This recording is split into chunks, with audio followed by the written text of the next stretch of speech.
back to sweat equity. Excuse the dirty shirt, been working already today. I get a lot of questions about the service setup I have in the back of my truck. I've got a 2014 GMC SIerra, and the back end of it is made out to be useful for what I do. So I'll end up a lot of times running to where a piece of my equipment is, and you don't want to go tracking down tools in your garage just for every little time you need to fix something. So instead of buying an old farm truck, which I considered, I just made the back of my truck into a service bed because I have trailers. So if I need to haul something, I'll just hook up to a trailer and use that instead of the back end of my truck. I get a lot of questions on how it's done and what's in it. So just to go down the list, I've got an air compressor in there. I've got a 4,000 watt generator that runs the air compressor. It can run off of standard fuel or it can run off of propane. Haven't tried the propane feature yet, but I think that I will try that out at some point, especially if you're on a camping trip or something like that. It'd probably be a little more efficient.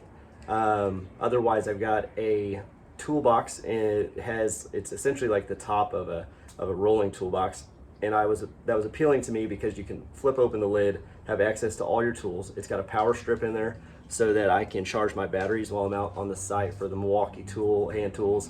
And then it's got organization for all of your screwdrivers, wrenches. It's got a lower pull-out drawer. That was also important to me, so that you don't have to open the whole thing every time. You just pull out that lower drawer and you've got access to your bigger tools, your hammers, your straps, stuff like that. So I will give you the overview of it. I've got some older footage from when I installed it, and then I've got some additions that I've learned that I need to do over the past year or so that it's been installed that way. I need to put a water seal over the top. Unfortunately, the box that I was set on getting was about 1.5 inches too tall for my bed with my hard bed topper on it. So I took the risk, and you'll see it in this video, and cut it open. I was like, you know what, we're doing it. We'll just fab it up the way we want it. So it fits, but I'm going to put a rubber waterproof membrane over the top. We're going to seal it up and make it look as factory as possible.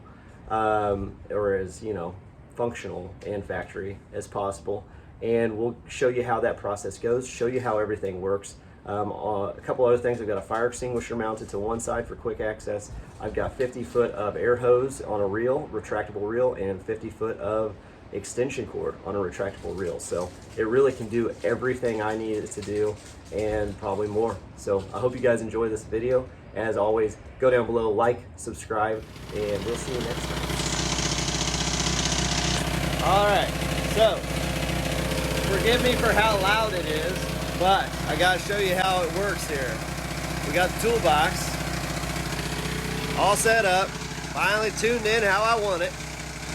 Got a fire extinguisher on the right, got a jack on the right, 2 shovels. Over here, we've got retractable air.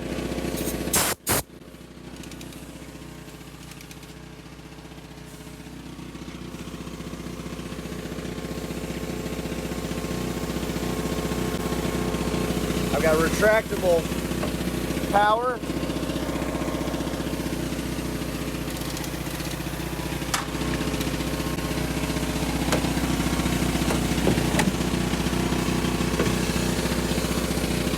And then around here, I've got generator.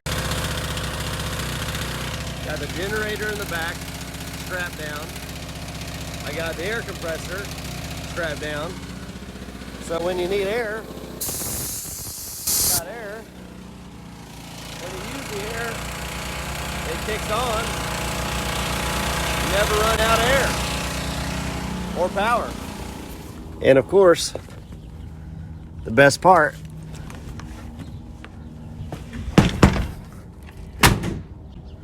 hey guys, so I've been planning on telling you guys about this service truck setup I've got in the back of my truck, and I haven't really had the opportunity to do it the way that I was really wanting to do it, clean it all up, make it look all pretty. But after thinking about it, who really cares? I mean, this is how it is. This is what it is day to day. This is how it's used. So that's probably what you guys would care about the most anyway.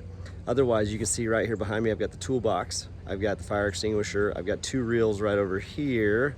I've got electrical, and I've got air on demand. Those operate off of generators, and I'll show you those. So I've got 35 100-watt generator there. I've got the air compressor hooked in through there. All of the air compressor lines run over to the right side. I've got an electrical outlet inside this box, so that runs from there to there, and then the other one runs to this 50-foot spool and 50 foot of air lines. All right guys, I'm always finding different reasons or ways I can use this setup, and one of them right now is throwing this fence up. Got my nail gun. All I've got to do is hook up my nail gun, and I'm good to go to work.